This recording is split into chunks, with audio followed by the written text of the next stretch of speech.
Bonjour tout le monde. Eh bien aujourd'hui nous allons parler de la suspension hydropneumatique de la BX. Donc tout ça c'est pour la BX, mais en fait ça marche aussi, c'est le même principe pour tous les véhicules Citroën qui ont une suspension hydropneumatique. Donc par exemple la DS, la SM, vraiment beaucoup de véhicules Citroën l'ont. Et c'est le même principe. Donc, première partie, ici. Attendez, je vais quand même faire un laser. Donc cette partie, toute cette partie, c'est réservoir et la pompe haute pression. Donc tout ce qui est en jaune, c'est sous pression atmosphérique. Donc là, ici et là, il y a tous les retours de canalisation. Donc tout ça, c'est la pression atmosphérique. Ensuite, là, ils disent réservoir, je veux bien. Et ensuite, là, 3, c'est donc la pompe. Donc, après la pompe, ça passe haute pression, en rouge. Donc là, il y a un retour basse pression qui doit être une sécurité, pour pas que la pompe compresse de trop.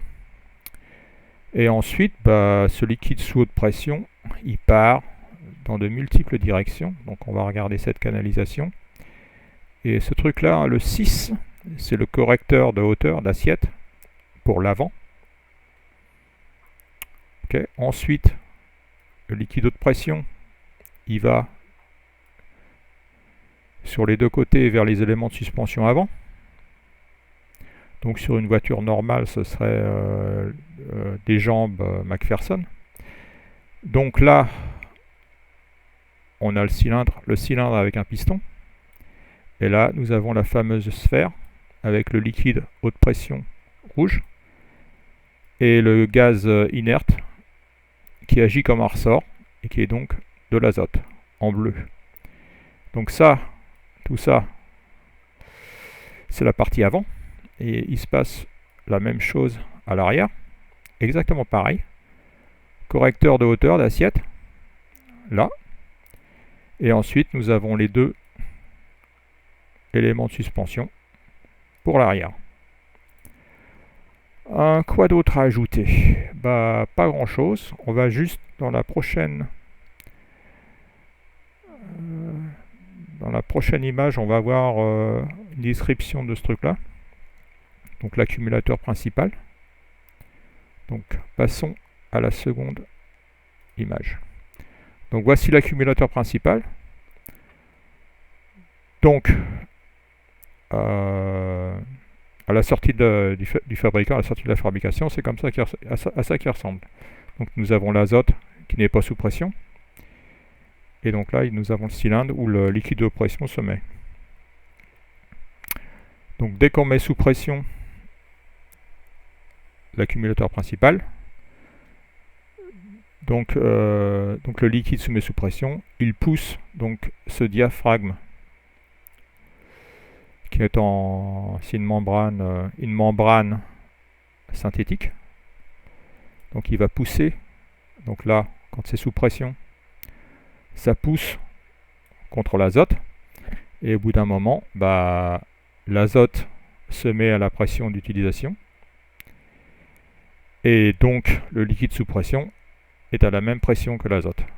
Et donc il y a équilibre et la membrane ne bouge pas. Donc bien sûr, ce qui se passe, c'est que ça c'est valable pour l'accumulateur principal, mais aussi pour tous les autres accumulateurs, donc les accumulateurs sur les éléments de suspension. Ce qui se passe, c'est que bien sûr, cette membrane, ce qui est en noir, eh bien ça s'abîme, et au bout d'un moment, ça se perce, et donc le liquide sous pression se mélange avec l'azote, et plus rien ne marche. Donc ça c'est un problème. Et donc si on a ce problème, il faut amener les sphères à un spécialiste qui va vous démonter tout ça, mettre une nouvelle membrane, et c'est bon. Vous n'avez plus qu'à charger en azote et remettre ça sur la voiture. Et ça va pouvoir remarcher pendant 20 ou 30 ans. Bon, allez, on continue. Donc revenons à la page précédente. Et là, nous allons regarder ce qui se passe au niveau de l'élément de suspension. Dans ce cas, l'élément de suspension avant, mais l'élément de suspension arrière, c'est pratiquement pareil. Donc, allons-y. Donc, voilà notre élément de suspension avant.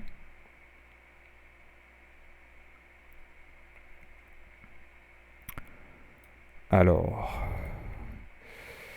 le 1. Donc ça, c'est la sphère, la partie azote. Là.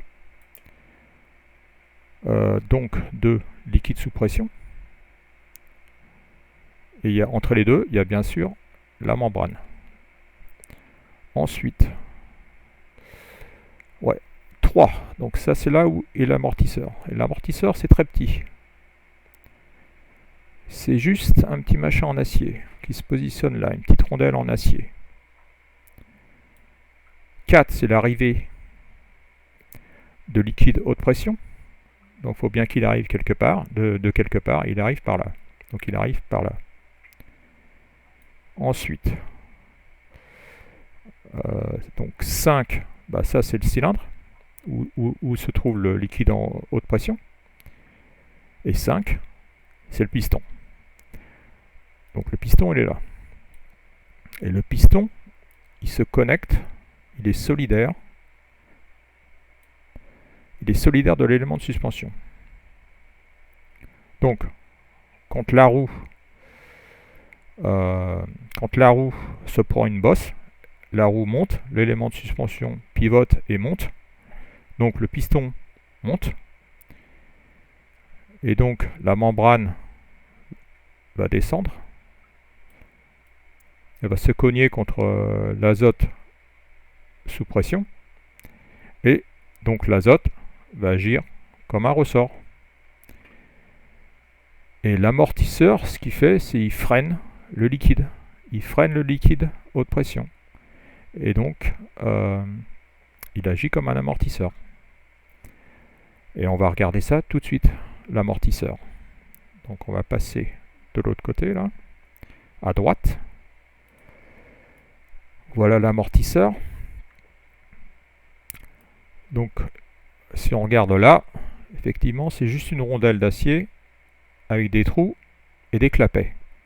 Et là, on a une belle vue en coupe qu'on va regarder de plus près. C'est tout simple comme fonctionnement. Donc, on va peut-être faire... Non. Ça devrait suffire, comme... Je vais le mettre un peu en haut. Voilà. Donc, d'abord, la première observation, c'est que c'est bidirectionnel, ça va dans les deux côtés. Donc le liquide, il peut aller de bas en haut, et il peut aller de haut en bas, pour tous les orifices. Ok, donc on va juste regarder donc, le 1, le corps. Le 2, les clapets. Donc les clapets, je crois qu'il y en a 3. Donc plus il y a de force, plus il y a de clapets qui s'ouvrent, et plus il y a de liquide qui passe. Donc plus il y a de pression, plus le liquide force les clapets à s'ouvrir. Et donc il y a 3 niveaux de clapets. Et donc si la pression monte, il y a un clapet qui s'ouvre qui permet de faire passer le liquide. Si la pression augmente encore, il y en a 2 clapets qui s'ouvrent, et ainsi de suite, jusqu'à 3 clapets. S'il y a très peu d'épatement au niveau de la roue, bah, la pression ne monte pas tellement, et donc tout va passer par ce trou là qui s'appelle le trou de fuite, et pratiquement sans opposition, puisque là il n'y a pas de clapet. Il y a juste une restriction au niveau du diamètre. Donc revenons donc à ça. Donc 2 les clapets, il y en a 3 là, 3 là, 3 là, 3 là. Donc ce côté-là, c'est pour le liquide quand il circule de haut en bas, et là c'est de bas en haut. Donc 3 entre-toises, ok. 4 le trou de fuite. Donc ça c'est par où le liquide passe quand il y a peu de débattement au niveau de la roue. Donc il y a peu de liquide qui veut passer. Et la pression est moindre. 5 rivets, 6 trous calibrés. Donc ça, c'est les trous calibrés avec les clapets.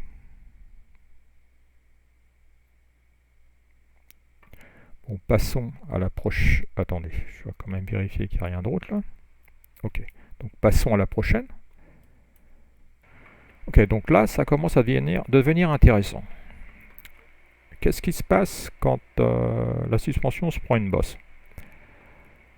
Mais on peut regarder déjà comment ça se bidouille. Donc là, ce truc-là, c'est le châssis. Donc le châssis est solidaire avec la caisse. Et donc, ce qu'il faut, c'est quand on se prend une bosse, il faut que la roue elle monte, mais il ne faut pas que le châssis et la caisse bougent de trop. C'est ça en fait le principe. Donc au niveau élément de suspension, à l'avant, on a...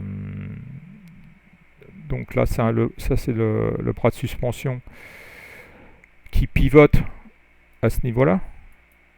Donc il pivote là. Ça, c'est un bras de suspension triangulaire. Et le piston de l'élément de suspension, il se connecte là. Donc en fait, il bouge avec la roue. Si la roue se prend une bosse, le piston monte. À l'arrière, c'est pareil, mais c'est un bras de suspension simple. Donc le pivot, il est là. Le pivot, il est là. Quand la roue, elle se prend une bosse, ça monte. Donc le bras de suspension, il pivote autour de cet axe-là. Là. Et donc, quand la roue se prend une bosse, le bras de suspension monte. Et le piston de l'élément de suspension, il va monter avec. Donc l'élément de suspension, il est là. Donc le piston, il monte. Le piston, là, il monte. Le liquide de pression, il va buter contre la membrane avec l'azote derrière. Et l'azote agit comme un ressort. Et l'amortisseur qui est quelque part par là, donc cette rondelle en acier, elle freine les oscillations. C'est tout ce qu'elle fait. C'est pareil, c'est le même principe que l'amortisseur dans une jambe McPherson. Ça freine les oscillations. Et donc, l'azote, ça correspond au ressort. Et c'est tout simple. Donc, c'est ce qui se passe à l'arrière.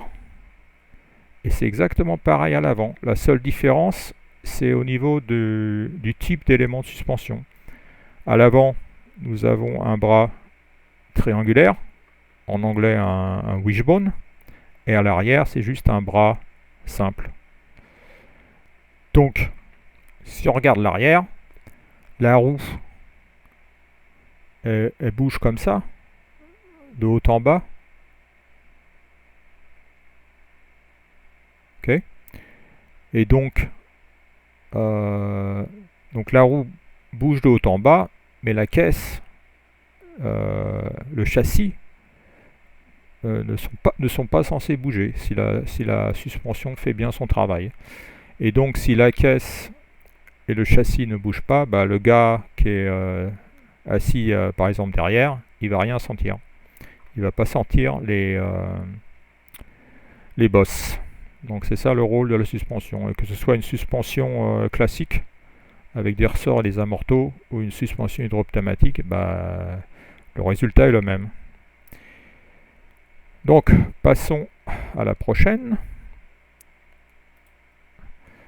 Donc ça, ce sont les correcteurs d'assiette, correcteurs de hauteur. Alors là, je vais peut-être quand même agrandir pas mal pour qu'on voie quelque chose. Ok, donc ça c'est la position normale, sans charge. Il n'y a pas de valise dans le coffre. Donc pareil, on a la roue, on a l'élément de suspension simple. Là, c'est le pivot qui est attaché. Donc ça pivote autour d'un point qui est attaché au châssis. Donc le châssis, il est là. Le pivot, il est là. Donc ça, c'est bien. Donc ça, c'est la roue. La fusée, quoi.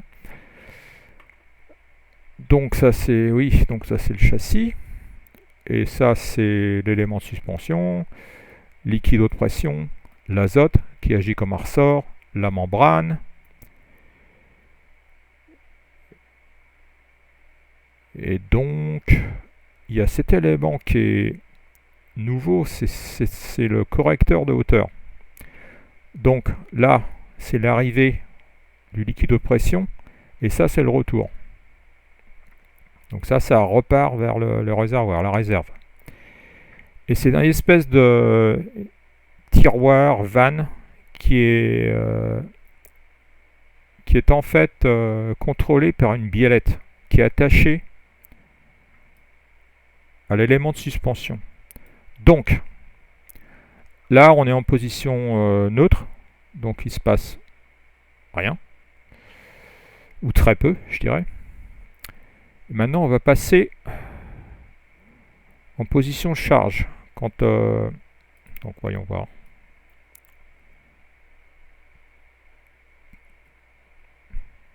Donc là, on voit que le châssis qui était là, il est maintenant là. Donc on a chargé le coffre, où il y a quelqu'un qui s'est mis à l'arrière. Et donc le châssis, il descend. Et donc, ce qui se passe, c'est que l'élément de suspension, il va pivoter. L'élément de suspension pivote. Et ça va agir sur la biellette qui est là. C'est cet élément, il va pousser le tiroir et il va plus ou moins ouvrir une vanne qui va permettre au liquide sous haute pression de rentrer dans l'élément de suspension. Et donc, ce qui va se passer, c'est que lui, le liquide, le LHM, il va pousser sur le piston. Et quand tu pousses sur le piston, le bras là, il va aller dans cette direction-là. Il va pivoter autour de celui-là. Là. Donc le bras va descendre et en fait il va faire remonter le châssis. Donc ça on devrait le voir sur la celle de droite. Ok. Donc là, le châssis, il était descendu, il était à ce niveau-là, et là, hop, il est remonté. Donc on est revenu à l'assise initiale, une assise initiale sans charge. Et là, c'est en fait la charge, là. Le symbole de chargement. Et donc là, on revient exactement comme on était avant. Donc si on regarde, si on compare ça avec celle du départ, c'est pareil. On est au même niveau.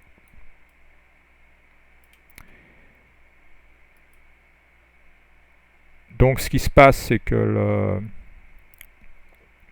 le bras de suspension, il descend, il pivote. Et ce qui se passe, c'est que la biellette, elle pivote aussi. Donc elle fait bouger ce tiroir. Donc le tiroir qui était sur la gauche, qui laissait le liquide sous pression passer dans la sphère, et maintenant ce tiroir il est revenu en position neutre. Et donc il n'y a plus de liquide qui passe. Et donc ça y est, la hauteur est bonne. La hauteur est revenue à son niveau normal. Bon voilà, c'est tout. C'est tout ce que je voulais dire là-dessus. Si vous aimez ce genre de vidéo, n'hésitez pas à souscrire à mon canal YouTube.